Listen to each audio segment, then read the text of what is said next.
All right, so these are the two chemicals that you put on the paper to make the cyanotype prints. So this first one is potassium ferrocyanide. That sounds really scary, but yeah, it's totally not. And the second part is ferric ammonium citrate. So what you do is you have to mix them in equal parts. This is the cup I've been using for a little while now. I'm just going to go ahead and measure and tip it, all the bits I measure, into a separate cup.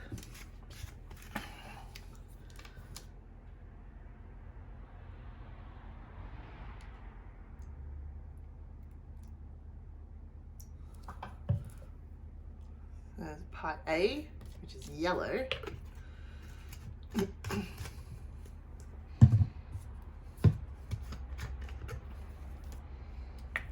And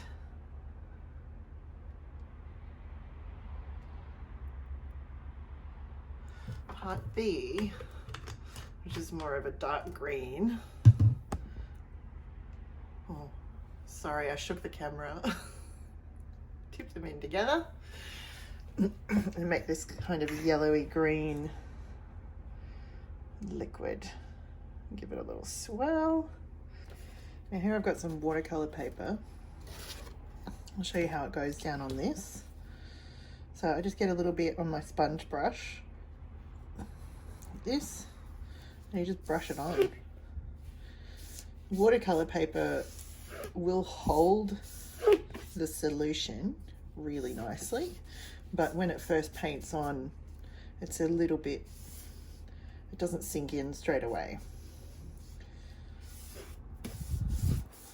So it actually will leave what looks like excess on the surface. So what I try to do is just make sure all the brush strokes are going in the same direction, because that will affect the finished print. And then I go and put that somewhere to dry. So this is the paper that you're getting. And here is just some regular printer paper.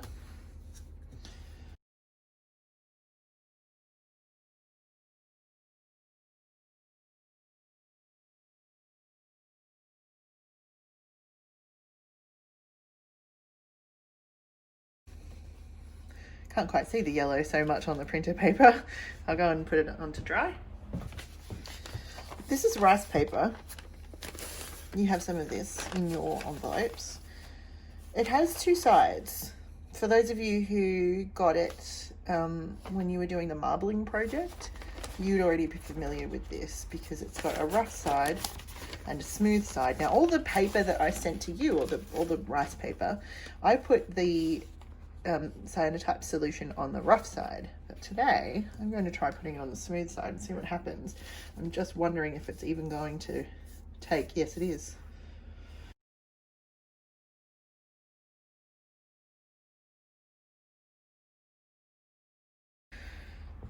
Oh, it's really wet. I'm going to dry that. I only poured out a tiny bit of this solution because it's only stable for a couple of hours, and then after that it won't work.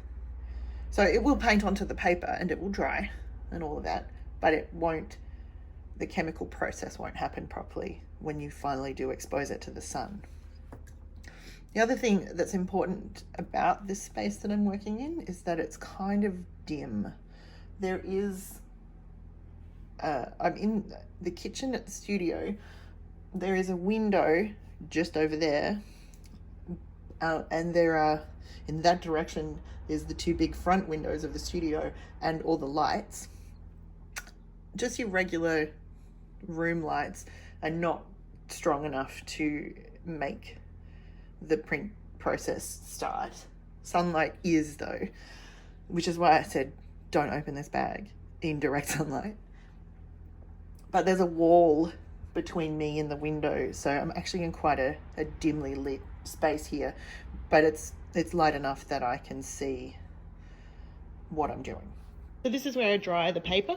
It's a shoe rack that someone gifted us when we first opened, and so I just lay out all the paper on there, and then I cover it with a big piece of black fabric that envelops the entire rack because it needs to dry in the dark.